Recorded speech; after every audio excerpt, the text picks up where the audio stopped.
আসসালামু আলাইকুম।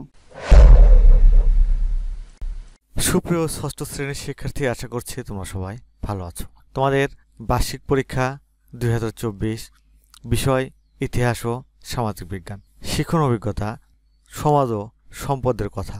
সুপ্রিয় শিক্ষার্থী, আজ আমি এই শিক্ষণ অভিজ্ঞতার গুরুত্বপূর্ণ সংক্ষিপ্ত প্রশ্ন এবং উত্তর নিয়ে আলোচনা করব। সুপ্রিয় শিক্ষার্থী, ইতিপূর্বে আমি এই 4টি শিক্ষণ অভিজ্ঞতার এমসিকিউ, এক কথায় উত্তর, সংক্ষিপ্ত প্রশ্ন উত্তর, রচনামূলক প্রশ্ন এবং উত্তর নিয়ে আলোচনা করেছি। তোমরা যারা ভিডিওগুলো দেখোনি তারা সোহান অনলাইন স্কুল ষষ্ঠ শ্রেণীর বার্ষিক পরীক্ষা এই প্লেলিস্ট থেকে ভিডিওগুলো দেখে নেবে। চলো তাহলে এখন আমরা সমাজ ও সম্পদের কথা, এই শিক্ষণ অভিজ্ঞতার গুরুত্বপূর্ণ সংক্ষিপ্ত প্রশ্ন এবং উত্তর আমাদের নোট থেকে দেখে নেই। দেখো, প্রথম প্রশ্ন, সম্পদ কাকে বলে? কোনো জিনিস তৈরি করতে বা কোনো সেবা দেওয়ার জন্য যা কিছু মানুষও প্রকৃতির কাজে লাগে তাকে সম্পদ বলে।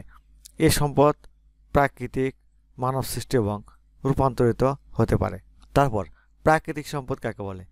যেসব সম্পদ সরাসরি প্রকৃতি থেকে পাওয়া যায় এবং কোনো মানুষ তৈরি করতে পারে না, সেসব সম্পদকে প্রাকৃতিক সম্পদ বলা হয়, যেমন পানি, বাতাস, সূর্যের আলো প্রভৃতি। তারপর সূর্যালোককে নবায়নযোগ্য প্রাকৃতিক সম্পদ বলা হয় কেন? উত্তর, যে সমস্ত প্রাকৃতিক সম্পদ বারবার ব্যবহার করা হলেও সেগুলো ক্ষয়প্রাপ্ত হয় না বা নিঃশেষ হয়ে যায় না, সেগুলোকে নবায়নযোগ্য প্রাকৃতিক সম্পদ বলা হয়। সূর্যালোক তেমন একটি নবায়নযোগ্য প্রাকৃতিক সম্পদ, কারণ সূর্য থেকে আমরা একেধারে আলো ও তাপ শক্তি পাই, সেগুলো আবার অন্য শক্তিতে রূপান্তরিত করে ব্যবহার করি, কিন্তু সূর্যের এই আলো ও তাপ শক্তি কখনো নিঃশেষ হয়ে যায় না। বাড়ির উঠানের আম গাছটি অনবায়নযোগ্য প্রাকৃতিক সম্পদ বলার কারণ কি? কিছু কিছু প্রাকৃতিক সম্পদ আছে যেগুলো একবার বা একাধিকবার ব্যবহার করা হলেও চিরতরে শেষ হলে সেগুলোকে আবার নবায়নযোগ্য প্রাকৃতিক সম্পদ বলা হয়। বাড়ির উঠানের আম গাছটি যদি আমরা কেটে আসবাবপত্র তৈরি করি বা জ্বালানি হিসেবে ব্যবহার করি, তাহলে ওই গাছটি আমরা আর পুনরায় ফিরে পাব না, যা অনবায়নযোগ্য প্রাকৃতিক সম্পদের বৈশিষ্ট্যকে নির্দেশ করে। সুপ্রশিক্ষার্থী, এখানে বেশ কয়েকটি সংক্ষিপ্ত প্রশ্ন এবং উত্তর দেওয়া আছে। আমি প্রশ্নগুলো পড়ে যাব, তোমরা উত্তর এখান থেকে দেখে নেবে। দেখো, 5 নম্বর প্রশ্ন, বাড়িতে মায়ের রান্না করা খাবারটির অর্থমূল্য রূপান্তর করা যায় না কেন? উত্তর এখান থেকে দেখে নেবে। 6 নম্বর, দ্রব্য ও পণ্যের দুটি পার্থক্য লেখো। উত্তর দেখে নেবে। তারপর 4টি প্রাকৃতিক সম্পদের নাম লেখো। মানব সম্পদ কাকে বলে?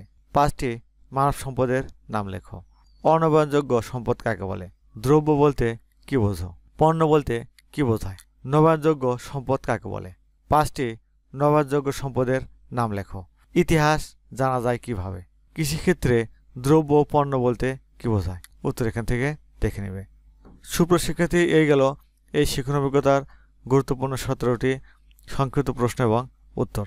সুপ্রশিক্ষার্থী, আগামী বছর অর্থাৎ 2025 সালে আমরা অন্যান্য ভিডিওর সাথে নিয়মিত ইংলিশে ভিডিও দেব। তোমরা ভিডিওগুলি পেতে সোহান অনলাইন স্কুল চ্যানেলটি সাবস্ক্রাইব করে আমাদের সাথেই থাকবে। আজ তাহলে এখানেই শেষ করছি। আল্লাহ হাফেজ।